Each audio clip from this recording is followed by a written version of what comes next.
Hey, I'm Dave Barlow. I'm the president of Innovative Base Technologies, which is UltraBaseSystems, UltraCourt Systems, and UltraFloor Systems, and Creative Sport Concepts, Tour Links Putting Greens. Hey, we're here at the Ronald McDonald house here in Tampa, Florida, and we're going to show you just how to convert an area into a putting green. Everything from the original ground prep, how to remove the existing organics, how to install our geofabric, the panels, cups, turf, everything you're going to need to know how to use UltraBaseSystems to build a quick, easy, state-of-the-art putting green. So stay with us and we'll show you how it's done.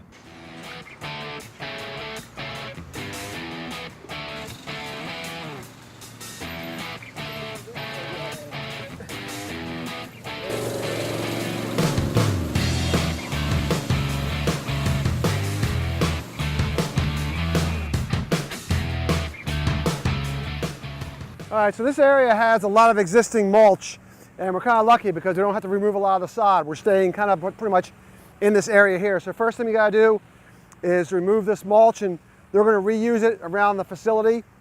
So we're just gonna rake it all up and push it off to the side and see what we wind up with underneath.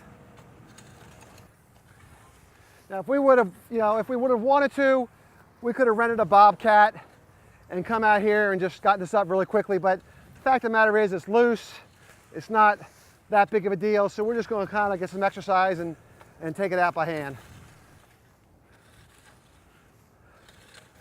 Okay, Scott went in and kind of marked the area. We're building something approximately 30 by 15, so we've marked the area. You can see now we've removed all the mulch. We're down to earth.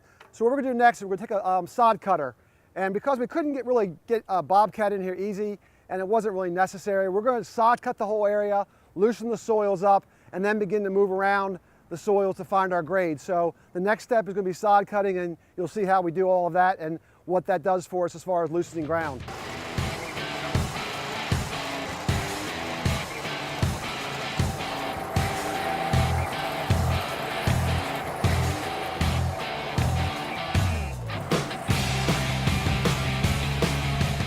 With UltraBaseSystems, we started off with putting greens, and we moved to landscaping, athletic fields, now athletic courts, rooftops. But this is a putting green, and this takes a little bit more time and finesse than a landscaping area. I mean, a landscaping area, you pretty much can get it pretty level, make sure it's going to be, you're draining to a proper area. And that's pretty much all you have to do. But we're trying to build a putting green, so we want to make sure that the golfer is going to have the experience of left to right, right to left putts. So you have to take a little bit more time on the ground prep. So that's why guys typically charge more money for a putting green installation, because it takes more time. Preparation is key. The prep work really makes the panel installation really simple. So let's do this right, and then the rest of the job goes really well. So what I like to do is kind of like I'm almost dragging the base paths of an infield. I'm just kind of dragging my rake across this real slow, just trying to pick up the loose debris. We don't want any sticks in here, so we're getting rid of the garbage. But what this has let me do is see relatively smooth area, get an idea where we're high and low. So again, it's just kind of going through and taking your time, raking it. Again, we have a lot of work to do on this yet, but right now we've moved a lot of earth and we're just getting debris out.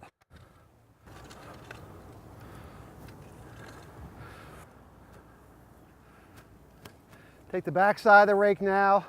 It's really imperative to have a wide 3 or 4 foot landscaping rake. It really makes easy work of it. So using the back side of the rake, I can really start to create some smooth areas. And again, all I'm trying to do now is this preliminary, just seeing what I've got. This is one of the most valuable tools you can have on the job, available at any of the home improvement center. It's a plate compactor. Now that we've got the area generally raked, we're going to run this over top of it. It's going to start to compact the soil, and that's really going to give us a true indication of our grades, and then we'll add fill material to this. But right now, we've loosened it up, we've moved it, and now we're going to compact it again. So you'll just see multiple passes on this, and then you'll see the ground start to settle in and vibrate, and then we'll look at it for our final grades.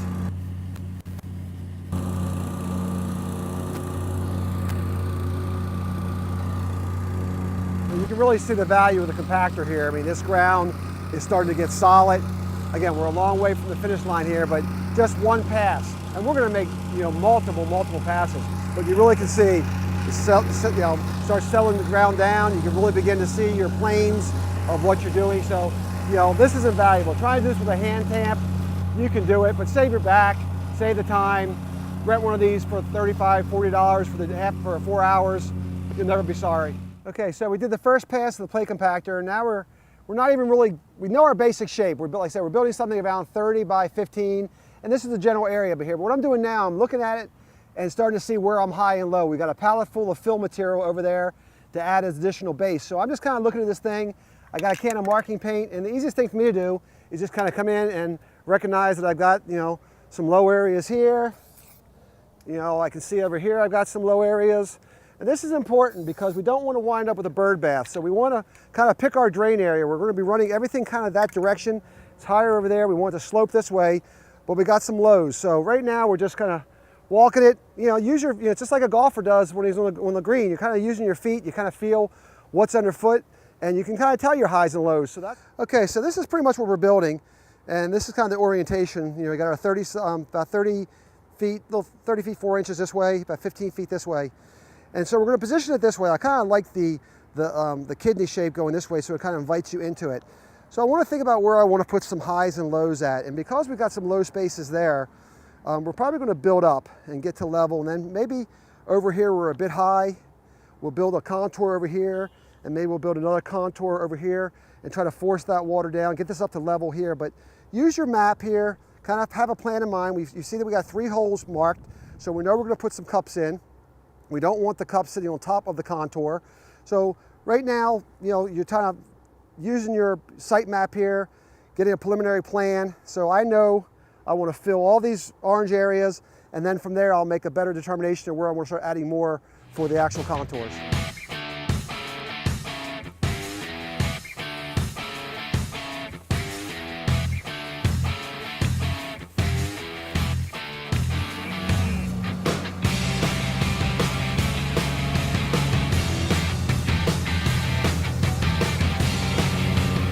You're going to see here when I drag this rake, what I'm looking for is I want material dragging along the whole edge of the rake. Like you see the left-hand side, see that gap there? That tells me I'm low on material there. So I'm going to go back here, I'm going to drag a little stronger, but we're trying to get material, and that tells me where I'm low at. But I'm watching this rake here, I'm seeing the rake drag material, let's do a couple times, but now you're back to seeing the full, so now it means we've got plenty of material there, we're going to be flat. Even though I'm going to a contour here, so that's what you're looking for. You're just kind of trying to rake this material so you don't wind up with a low spot. That's a dip. It can be contoured all you want, but no dips. And we'll do that in lots of different directions. And I'm barely holding the rake. I'm just letting it really drag loosely by itself. But that tells me I'm in good shape here. I'm getting a nice flat plane. Okay, based on our drawing now, I'm just kind of laying this out. I'm finding center point of the entire green. And I can tell by my grid section, my drawing grids are based on the size of my panels, so I can begin to count off and see exactly where I am. So I know the green necks in here at this point, at the lowest part, and then it goes out to these lines here. So now I just basically got a rectangle, and I'll start now actually putting in the shape, and then we know from there, you know, where to start placing holes. Okay, so you see I got my drawing. So again, I'm using the handle of the rake as a compass. I'm just kind of dragging. Go beyond what I need, come back this way, same thing. And what this does just give me a nice, really pure arc there. That's what I'm looking for. I want this to be a nice, pretty shape. I can find my one arc ends right here. This arc ends over here. So I can kind of stand back here and connect the dots. So I'm going to kind of reach out here a little bit. And again, this is just the beginning phase. I'll address this later and clean it up. But I can kind of do something like this. And then I can begin to take this and figure out from here how to make the tangent point, how to make this begin to flow into this more. But this kind of gives us some idea of our whole area, and we can start to figure out where we want contours from this point and where we want cups. So next step is to figure out where our cups are going to go. We're going to have 3 cups, and we have a fringe area out here. And I can tell by my drawing, I allowed about, 1.5 panels. Each of our panels is 28 inches. So I'm going to do 28 inches is panel 1. And then I'll come in about 14 inches for panel 2. So this is kind of like where the putting green is going to actually wind up. Because this is fringe here, and this is putting turf. So now we're going to try to make this line we had here, we're going to go back to this arc, and we're going to try to connect this now off of this edge here. So again, 28, and then another 14 right there, so we know where we are. So I think it's somewhere in this general vicinity, there'll be a cup. I typically don't like to get the cups too close to the edge. On smaller greens, you have a tendency to want to push them out too far. You want that ball to be able to roll past that cup a couple 2 feet, so you can, the golfer can actually, put a good stroke on it and try to go beyond the hole. We got one hole there. We want one up here somewhere. Again, this will all be dictated by our panels. I'm just kind of guesstimating right now. So I show here that I'm about a panel and a half off. Again, I got my 28 inches, and I'm going to go 28, and I'm going to go a little bit further out. So somewhere probably right about here is I'm going to guess for another cup. And then we got one over on this end, was off the extreme end. Again, about 2 panels in. Again, I'm going to go probably a panel and a half, and probably right about there. Again, this will all be dictated by the panels, but that gives me some idea of what we're looking at and where we want cups at. Okay, what I'm thinking about now, I just kind of place my cups here loosely. Again, the whole panel of the UltraBase system will determine the exact location. But I'm looking at my cups and I'm kind of thinking, okay, how is this going to work for me? This is a small green. This is for families who are staying here at the Ronald McDonald home. So it doesn't need to be a big green. It's a recreation green. But I always like to have a very long straight putt. And that's what I've got going on right here. And then as I move around the green, I can, shorter putts, I'm going to add a little bit of contour so I get a little left to right break coming off of this one. I think I'm going to probably wind up just making my contour over here. And that way when I come in this way, I'm doing a right to left. I'm doing this way, a left to right. But I've got a nice straight putt here. That's going to be my full length straight putt. If I'm over here, I'm kind of putting uphill. So, most golfers are going to want to see a left to right, a right to left, a straight putt, and an uphill and a downhill. Again, you're limited on the size of your green, what you can do, but give them a little bit of something. We've built a lot of greens for teaching pros who want it to be dead flat. And if that's the case, then it's just your job to level this perfectly. Okay, we're in the final compacting right now. But you see right there that in the middle, that's where I dumped a couple extra bags. That's where I'm creating my main contour. It's not going to be very much, probably just about 1 inch, but you'll be able to see when we're done, the ball will move off that area. So what he's doing now, he's compacting it, and then I'll be grading it with my rake and trying to build up very slowly up to the top of it and then back down. But really it was just a matter of dumping some extra material there and then compacting it in. Okay, compaction is done. And so what I'm going to do is take this broad rake and now I'm going to do a final finesse over the whole thing, followed up with the water roller, all different directions, and get the space as smooth as we can. And then I'm going to show you a couple little extra tricks if you really want to get really finicky about certain areas. I'll show you something you do with the trowel. But a little trick I like to do here now is that I know that I have created a contour where I'm standing, but I want to have a nice straight putt. So I've got my cups marked. One was over there and one was over here. So I'm going to take my rake and I'm just going to drag, like I did before. Remember how I was showing you raking before? I'm just going to drag here across this area where this hole is, really creating a nice flat area for a nice straight putt. I'm just going cup to cup here. And I'll come one way, and I'll come back the other, a little wider. And this is just assuring that I'm going to have a really nice area here. You can see that dirt being picked up by that rake all the way around. That's what we want. And I'm just creating a nice area here for my straight putt, my long straight putt. And then we'll now roll all this. And so get all this nice and rolled, and we're ready to put down geofabric and start to put down panels. Prior to UltraBaseSystems, back in the Stone Age, as I like to call it, guys would build bases out of 6 inches of rock and stone. We've eliminated all that with the engineered surface that UltraBase is. But a nice little trick, especially around a cup area, is use a concrete trowel. And I can kind of wet an area here just real lightly. And I can take my trowel and I can begin to really work this almost like concrete. I can really get out all the areas, really smooth it. A guy could do a lot of guys will do the entire green like this, but it's just a nice way of smoothing out all little areas. It's just a little trick that I learned from some guys who used to really specialize in stone base work, but it really can make a nice, beautiful area here. Nice and smooth. But again, I like to do this around my cups, even before my my panels go in. Now, my panels will cover all this. It's kind of it's overkill, but it's a nice little technique if you really want to create a nice smooth area. Okay, so now that I've got the base, rolled out and smooth, and remember, the UltraBaseSystems is really going to allow us to cover over top of any slight imperfections because our engineered surface is going to become the top surface. So you just want to get it looking this nice, but what I'll use is the basketball, and that'll help me figure out where my ball rolls. So this is my relatively straight putt. So I'm going to roll down here. I can see what's happening. The ball's rolling nicely. So that's not, first of all, I can tell that it's not too fast. I'm not going downhill like 1,000,000 miles an hour. It's also rolling relatively straight, so that tells me that we're in pretty good shape. I can come back, get the ball. I try to walk very gingerly on the base now.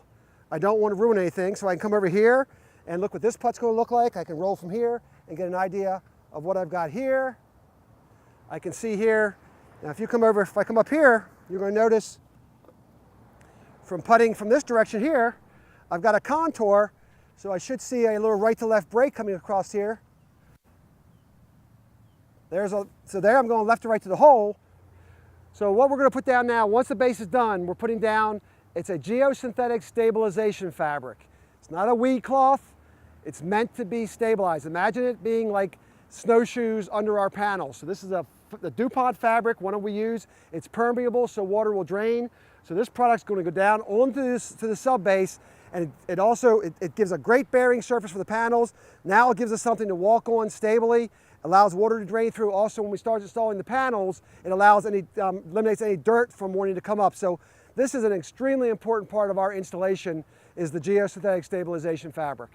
Okay, we're acclimating the panels now. We always want to do that, get them out in the sun, cold, whatever, get them acclimated. But right now, also, we're laying these things out. We have a drawing, we're finding our center point, and we're going to start basically laying the number of panels out we need in each direction, so we know, basically when we start assembling, we don't wind up with too many panels in one place. So the drawing's telling us the truth. So we know we got 6 panels running across here. So that's what we're going to do here. We're going to need a little extra fabric. So once we lock these together, we're probably good to go. So now we know there's 6 panels here, and then we'll just start building this way in the center line, how many we need to go this way. Okay, these panels are all symmetrical, just like our Tour Links panels. Also the cup, you can see there's a hole in the corner. You can spin this in 4 different directions. That gives you 4 options of where you want this cup. So in this case, we wanted the cup in this lower right hand corner. And again, we place it in there. We're not locking anything together right now. Again, this is our acclimation stage, 10, 15 minutes. It's very, very hot here in Florida today. We want everything to get up to the same temperature. I don't care if it was 30 degrees below zero or 100 degrees like it is now. You want it all to acclimate. So all we're doing now really is starting to position everything to where it's laid out and according to our drawing, so we know where to start to assemble.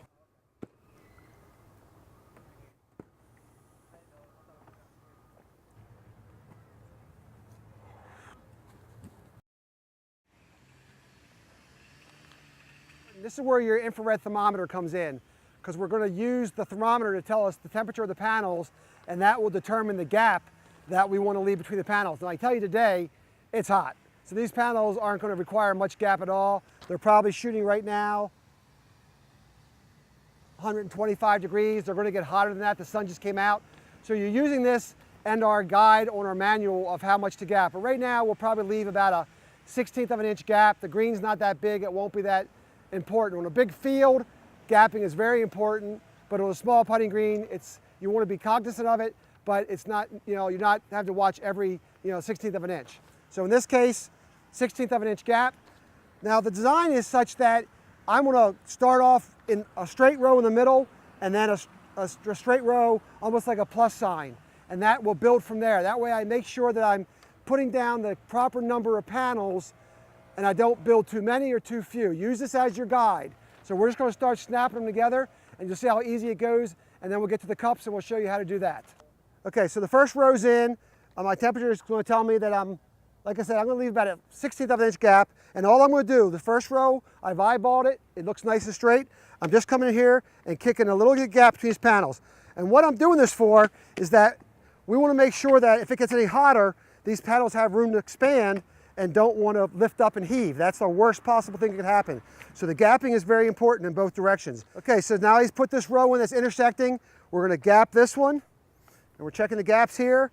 And the reason we're doing this, if it was 25 degrees out, these panels are going to warm up in the summertime, and we don't want them ever to expand. They're plastic, they're going to expand, but we built that expansion joint into the panel. So when they get hotter, we want that movement. But right now, because we're looking at temperatures of 135 degrees, I know they're almost already expanded, so I'm just putting a little gap in, and that's what you're always watching this through your whole installation, and that's how you can avoid any trouble in the future. Okay, these panels are designed perfectly square. they want to install square. So here's a situation that we created intentionally, that the panel is not locked in the way it should be. And why? Because something's out of square. So I'm going to go back over here, and I'm just basically kick a few things in, get everything lined up. I know this quadrant here is moving on me a little bit. And this is why when you first start off, you kind of got to get everything kicked in right, nice and straight and square. And once you do that, then you're back to normal where everything is where it needs to be. So the panels are going to tell you when they're out of square. So don't try to force it. If it's not going together, stop, look at it, line them up. So on big fields, we use string lines to make sure that we're right where we want to be, but don't try to force anything. They want to go together and fit perfectly, and they will once they're all square and in straight lines. All during the process of the base, we're worried about don't drag your feet, don't walk on it too roughly, don't move the earth. Well, now that we've got this engineered surface, I can drive a truck on this thing. That's the beautiful thing about UltraBaseSystems, that we've created this engineered shell on top of the ground. It drains like a sieve, it's solid, the putting turf is going to roll beautifully on it, but now I've got a structure, and that's what separates us from any other methodology in the world. Okay, so for purposes of demonstrations, we're putting all the panels together. We typically we'll stop where the cups are, and we install our cup receptor. But for right now, we're putting everything together. We'll just kind of tear back later. We just wanted to show you how everything looks assembled. And then I'm going to start drawing this shape in here and determining what we're actually going to be cutting the panels. But firstly, after they've been installed, I'm just going through now and I'm checking all my gaps. I'm just walking, checking, make sure everything's square, make sure I like all the gaps all the way around. And this is just, just making sure is everything the way you want it. Make sure the panels feel very solid underfoot. If you have a panel that's really rocking, you know what? You got to stop, tear back, see what the problem is. So that's why it's so important to do the base properly at first, because then you can eliminate tearing back for problems. Okay, now we've got our lines all drawn for the shape of the putting green. A couple different ways to do it. We did it with chalk. You could do it with marking paint. Tour links is a little bit easier to get the mark onto the panel because it's smooth. But here we did the best we could. But now it's really the skill of the guy cutting the panels. And here we're going to use a jigsaw with an aggressive cutting wood blade. And we're going to make easy work of cutting these panels. You're going to see that when we get to certain spots like corners, we're not going to waste a full panel. We're going to take a panel out, use the scraps somewhere else. The panels are symmetrical, so we can cut a panel, flip it around, use it somewhere else, cut it again. So we want to try to minimize the amount of scrap that we have. So let me just go in here. We're going to start cutting our outside perimeter, and you'll see what I'm talking about.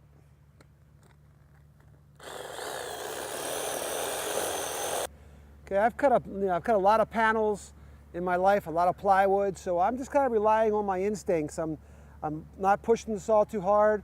I'm trying to let it flow really nicely so I get nice smooth curves. I'm not trying to follow every line. I'm just kind of letting it go where it feels to me naturally would be a good clean sweep line. So that's what I'm doing here.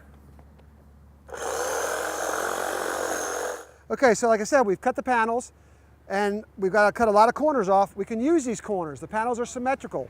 So we've now going to take out this scrap piece, put it back in that corner. Scott's going to put it in for you. And you'll be able to see that we can then redraw that and cut it again, and that way we use our scrap. So the least amount of scrap you have, the better off you are. That's our goal here. Just, we don't want to use any more panels than we have to.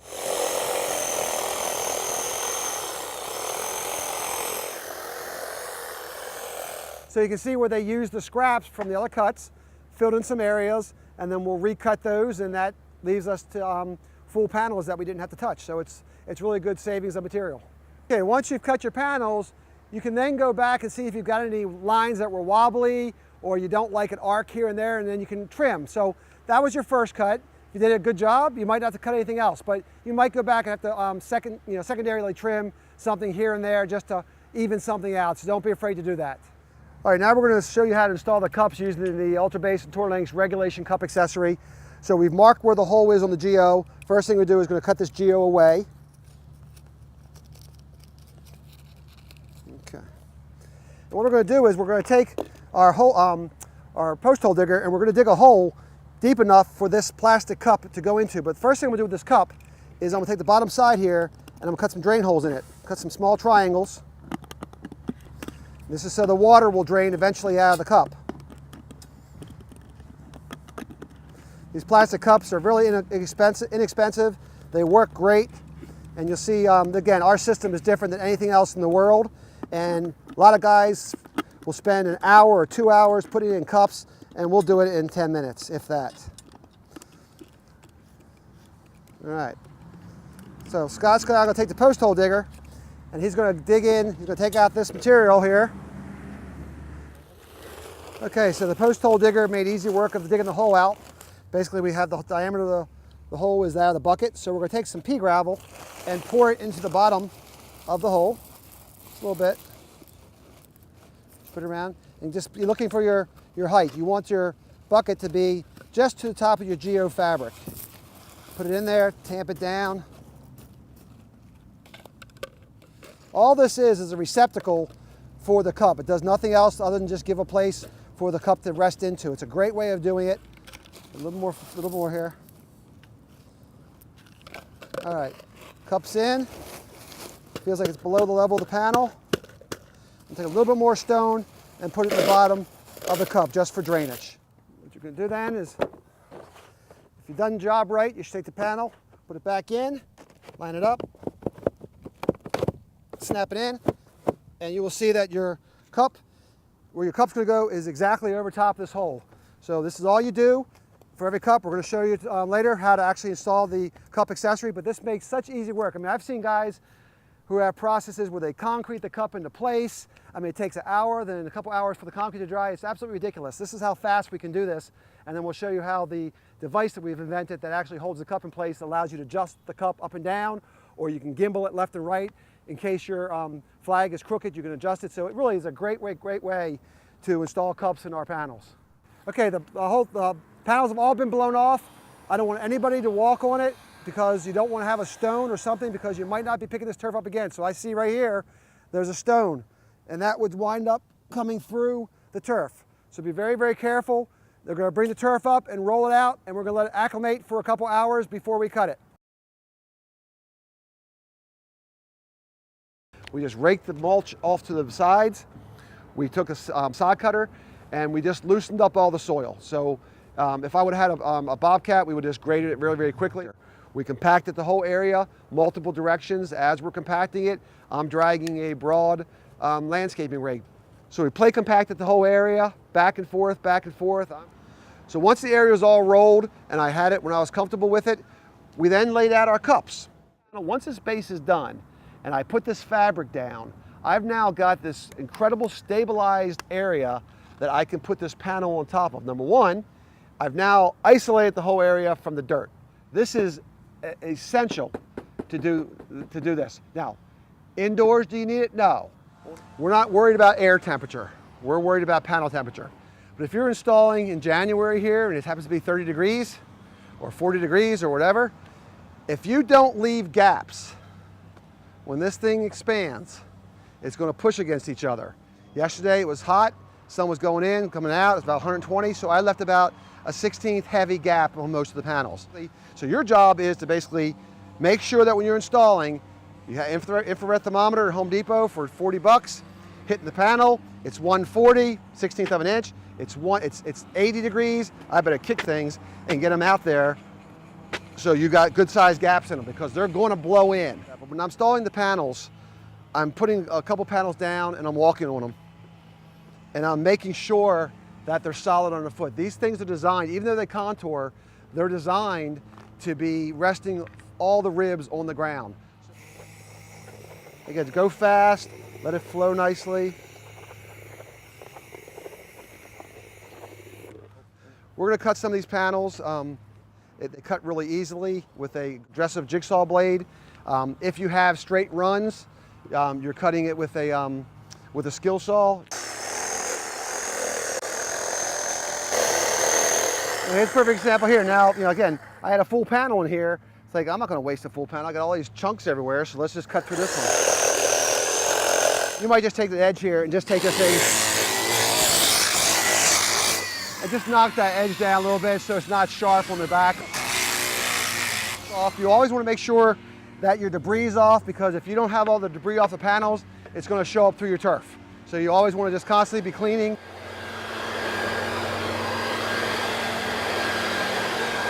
going to take a knife and we'll cut this geo out that's around this circle here. What I'm going to do now is, we got it marked, and so we're going to tear this thing back. And the panels come apart pretty easily just by kind of lifting and pulling. We'll put the pieces out here. We're just going to tear it back to where we need to be. And while we're here, we're going to take this one out, this guy.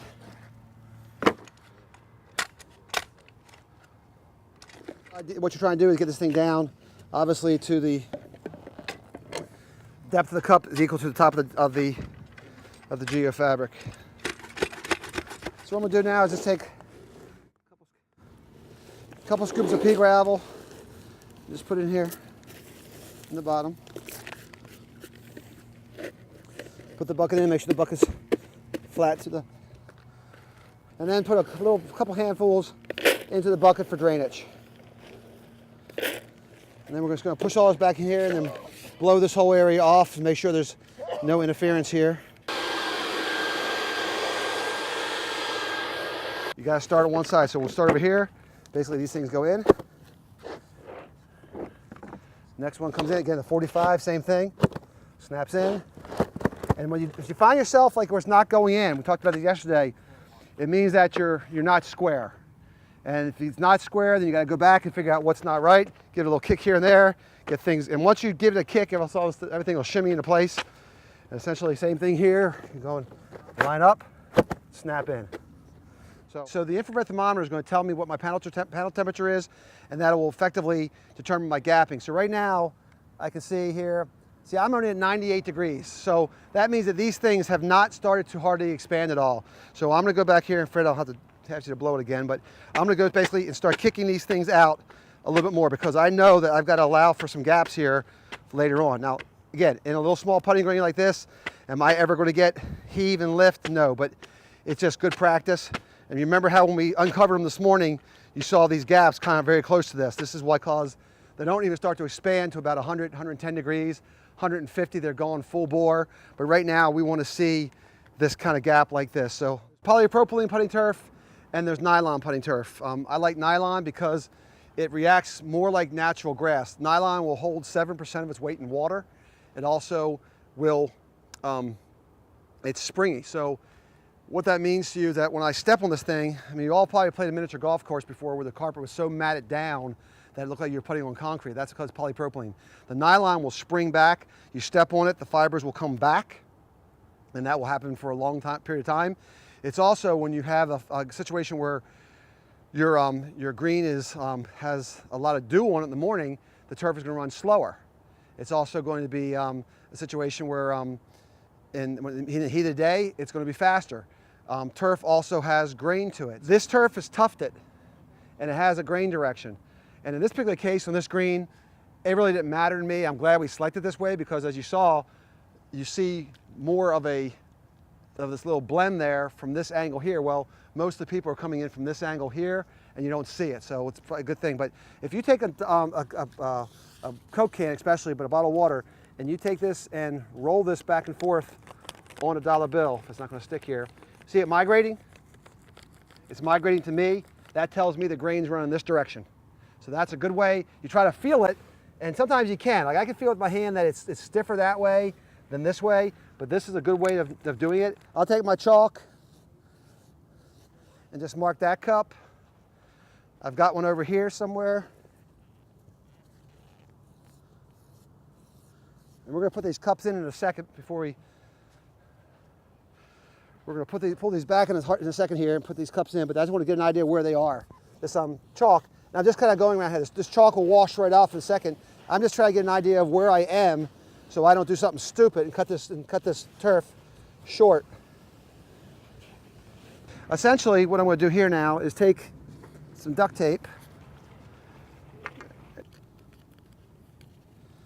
And what I showed before is that I know that my design here, I've kind of got an arc I want to try to begin to have this guy here begin to flow in. And I just really like this method because it gives me a really nice line. I just try to do this by freehand is really tough.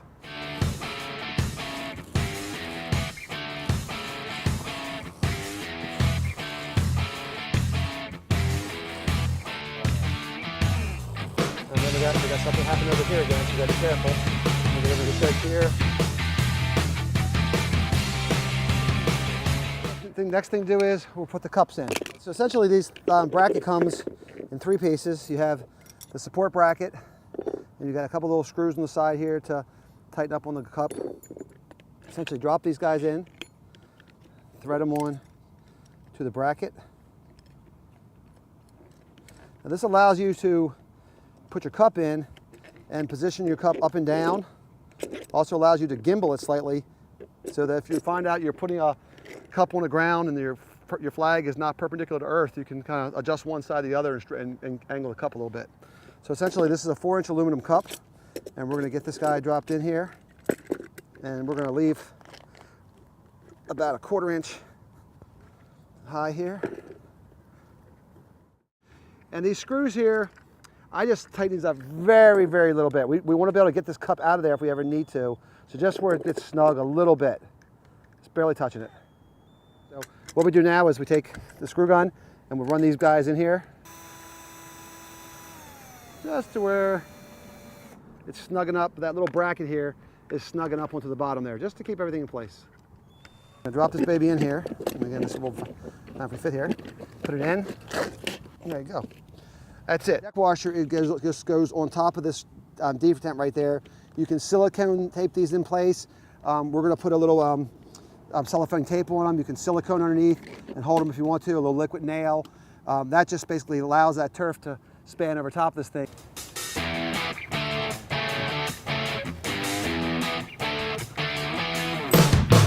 This is going to hold it.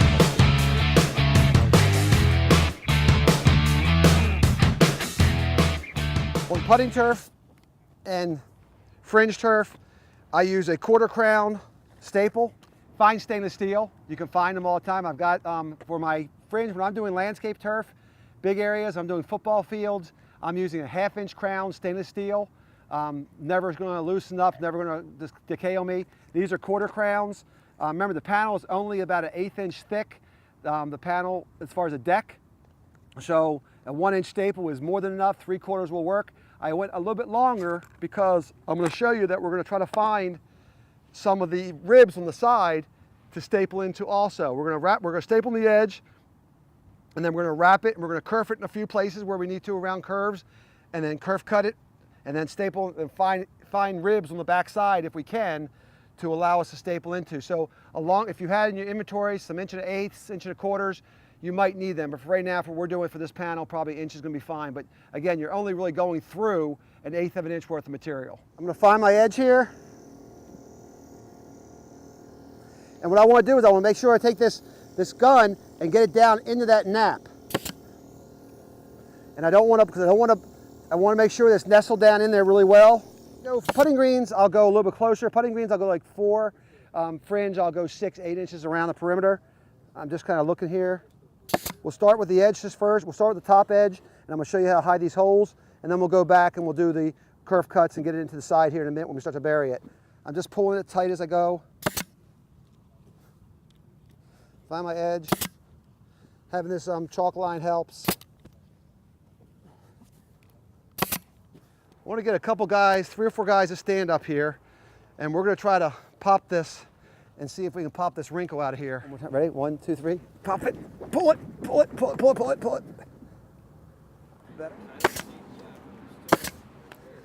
I'm not going to the edge here because I need this edge for my double cut for my fringe. We're going to come over here, and we're going to do the same thing. We're going to staple this side, and we're not going to pull as hard that way because we don't need to, but we're going to staple over here, and then eventually we'll give a little bit of tug that way, and we're trying to stretch it. We're going to start stretching in all directions. When you're doing your hand, slide it over. I'll pull this edge here. So I'm grabbing this edge, I'm pulling it down, I'm putting some tension on it as I do it. Wiggle it in there, get it down in. Let's get a couple guys over here. And we're not gonna take a lot of pull here, but we're gonna then, let's get this guy spread out along here. I'm just gonna give a little bit of a tug, not much. It doesn't, okay, not too much. Okay, pull down tight.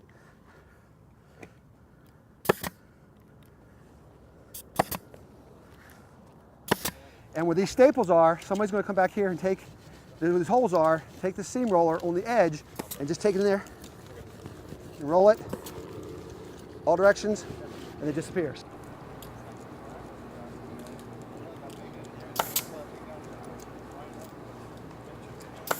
You always want your fringe to be towing in towards the green.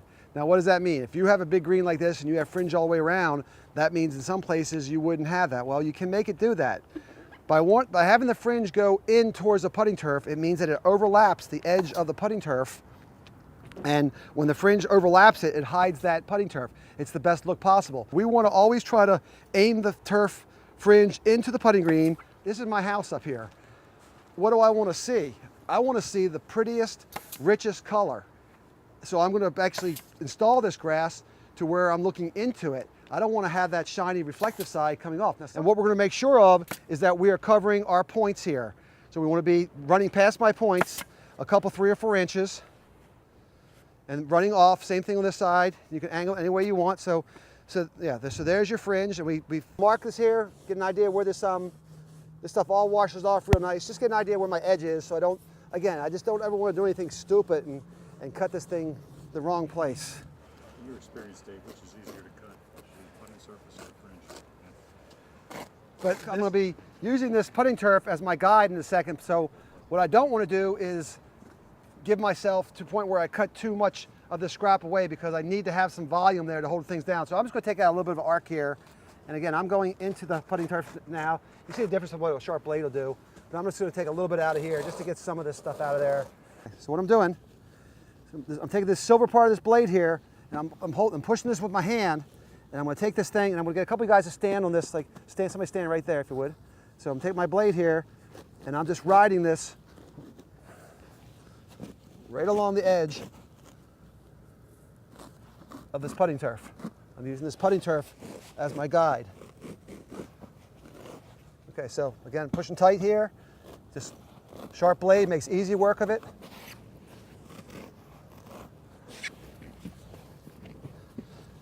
Now you got a perfect match. Very easy to do, quick.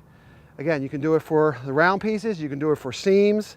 If I have to do another piece of turf, like another fringe, one over top of the other to do my little miters, cut the one the way you want it, put the other one over top, underneath, over top, cut it right to the fringe, and just keep going around. So let's get this putting turf stapled back down on this edge here.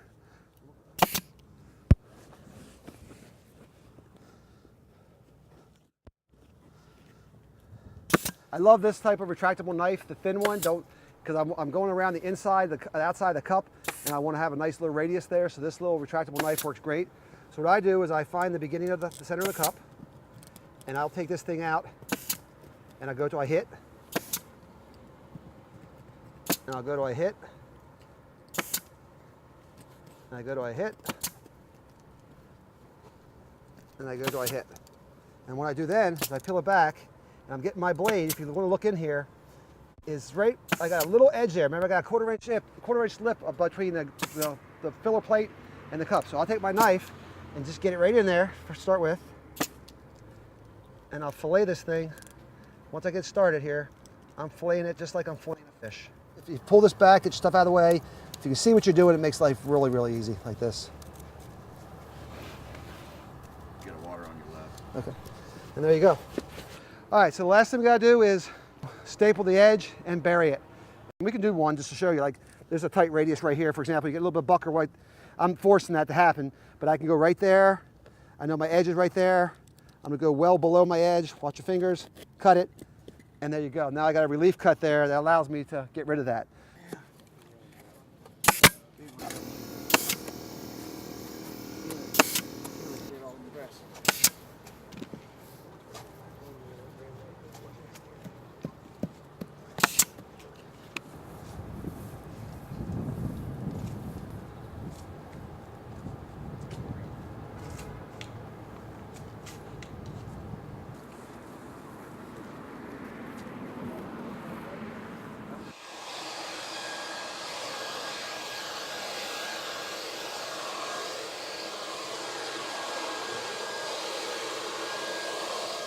All right, for an outdoor green, you're typically going to want to put sand or some type of infill into your product. You don't want to just go to Home Depot and buy a playground sand. It's angular. We've all seen salt shakers that the sand gets stuck in there.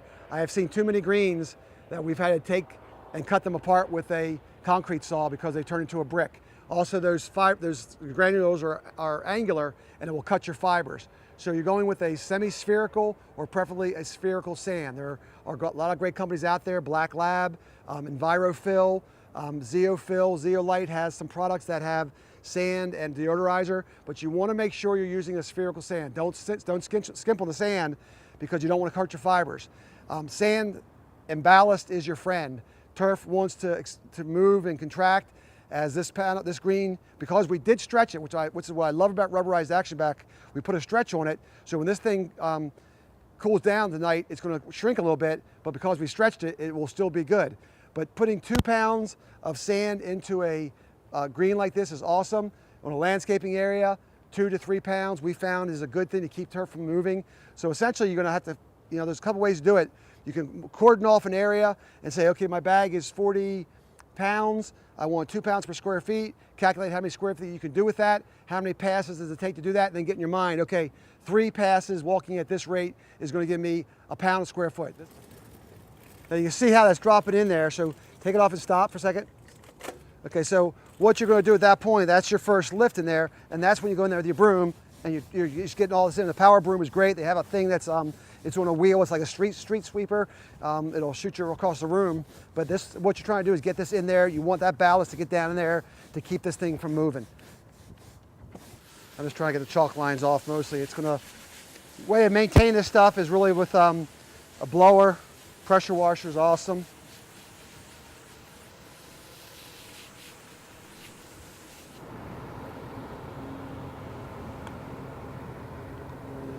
There you go. Nice.